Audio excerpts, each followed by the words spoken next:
Hi, Keith Van Wimmer, VanTek Consulting. We're going to cover doing updates on the ONX-580. So these are the firmware and feature updates on this machine. The 580 was released, to the best of my knowledge, in 2016. And Viavi's been pretty consistent with doing a quarterly update. To date, there's been 18 firmware updates, so it comes out to about once a quarter. So in order to get these updates from Viavi, the first thing you want to do is just open up the browser of your choice. Type in Viavi, and we're going to look for Viavi solutions. Any kind of link for Viavi solutions will work fine. The easiest thing to do if you don't want to look around for this stuff is just type in ONX, go to the search and type in the ONX-580, and that should take you to the ONX-580 homepage.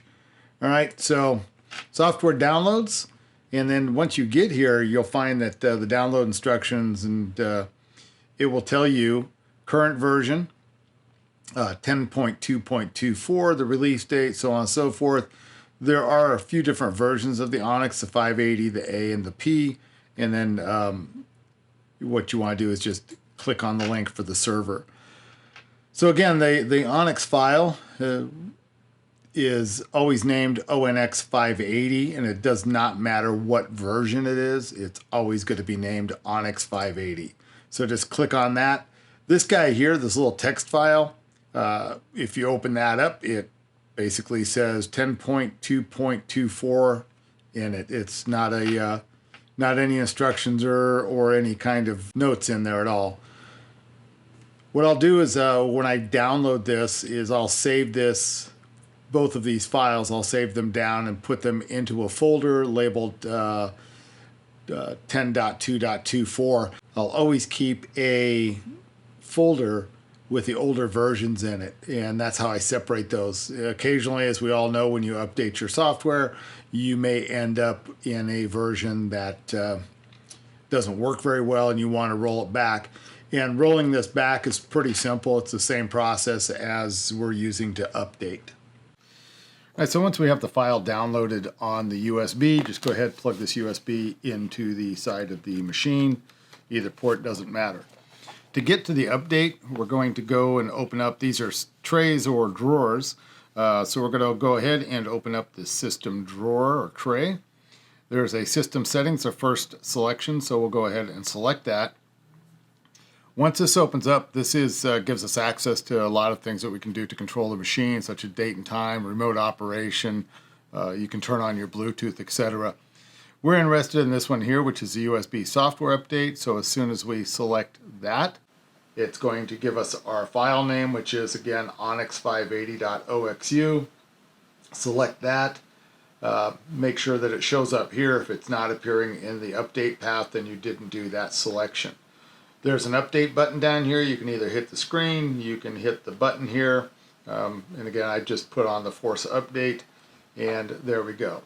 So this tells us what's going to be, what our base is, and what our packages to be installed are going to be, and what it's going to be updating.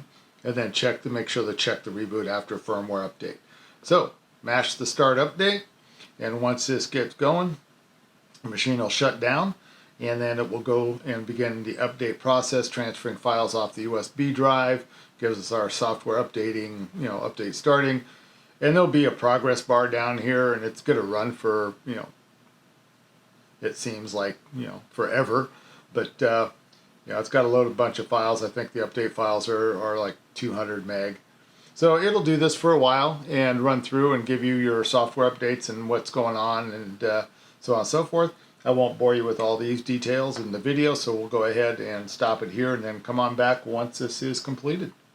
So once this is finished and returns back to the screen, let's go ahead and go into our system settings again, just to verify that we did get the correct version installed on here, and do that because, again, understand that those files, the ONX-580 file, it's the same name for every single version. So if you happen to be grab a USB card, you may theoretically, actually downgrade your machine. So Hardware and software revisions, 10.2.24, that's where we should be. Everything looks good. If you want to find out any kind of new features that were added, you come into your software options and they would have added the feature in here, and if you're not licensed for it, it would have said available or disabled, something along those lines.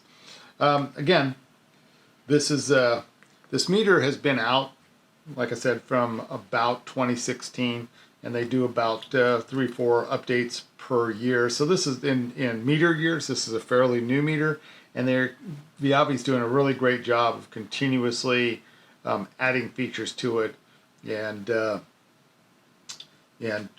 keeping this thing updated. So as it matures and goes further in its product life, it's just going to get more powerful and more powerful. So do make sure that you check this. Now, if you're using StrataSync for the updates, the system administrator can actually load these files onto the StrataSync server.